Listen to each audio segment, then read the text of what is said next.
Commissioner. The information I'm about to give you is preliminary as our investigation is continuing. This morning at 6:46 a.m., patrol officers from Midtown North Precinct responded to a 911 call of a person shot in front of the Hilton Hotel located at 1335 Avenue of the Americas. This is between West 53rd Street and West 54th Street. At 6:48 a.m., officers arrive and find the victim, Brian R. Thompson, a 50-year-old male, on the sidewalk in front of the Hilton with gunshot wounds to his back and leg. Mr. Thompson was removed by EMS to Roosevelt Hospital, where he was pronounced dead at 7:12 a.m. Mr. Thompson is the CEO of UnitedHealthcare and resides in Minnesota. Detectives from Night Watch, Midtown North Detective Squad, and Manhattan South Homicide responded to the scene and began their investigation.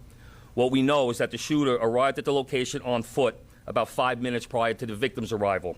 He stands alongside the building line as numerous other people and pedestrians pass him by. From video, we see at 6:44 a.m., the victim is walking alone towards the Hilton after exiting his hotel across the street. We believe the victim was headed to the Hilton Hotel to attend the United Health Group Investors Conference that was scheduled to start at 8 a.m. The shooter appears to be a light-skinned male.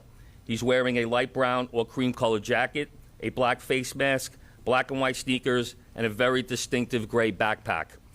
The shooter steps onto the sidewalk from behind the car. He ignores numerous other pedestrians, approaches the victim from behind, and shoots him in the back. The shooter then walks toward the victim and continues to shoot. It appears that the gun malfunctions as he clears the jam and begins to fire again.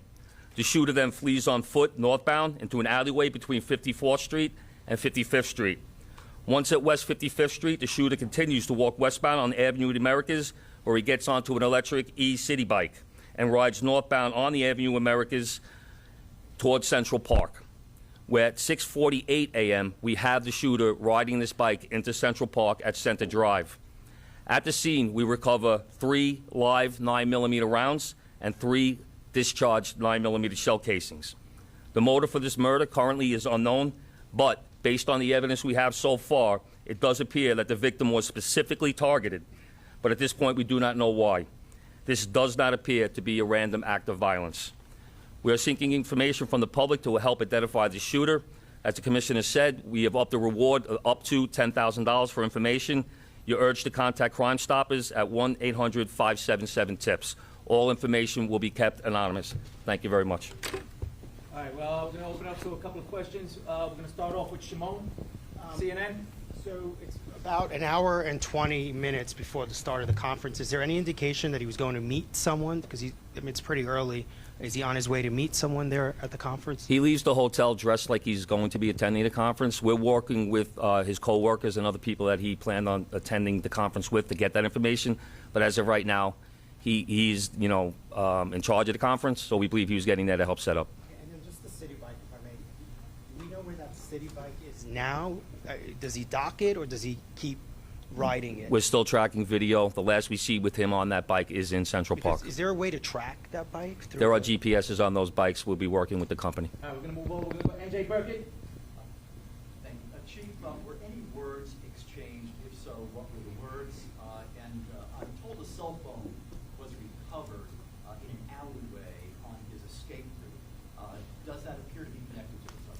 We're working through that cell phone. Obviously, we'll be processing it forensically. And as far as words being exchanged, we do not have audio of the incident. We only have the regular video. But nothing from witnesses? Nothing from, well, there was one witness standing right next to the victim when he was shot. We're still trying to identify that victim. Excuse me, that witness. We're going to go over to Aaron Katursky. Thank you. Chief, was he checked into the hotel across the street alone? Was he in the city alone? Was he accompanied by anybody? Did he have any known enemies or anyone that you've been able to find so far? Like I said, we're reaching out to law enforcement in Minnesota, and we're also interviewing his co-workers and family members to see if there have been any specific threats against him in the past. As far as who was he in the hotel with, we're doing a search warrant in his hotel room right now. That might lead us, give us some more information. All right, we're going to go over to Dean Moses.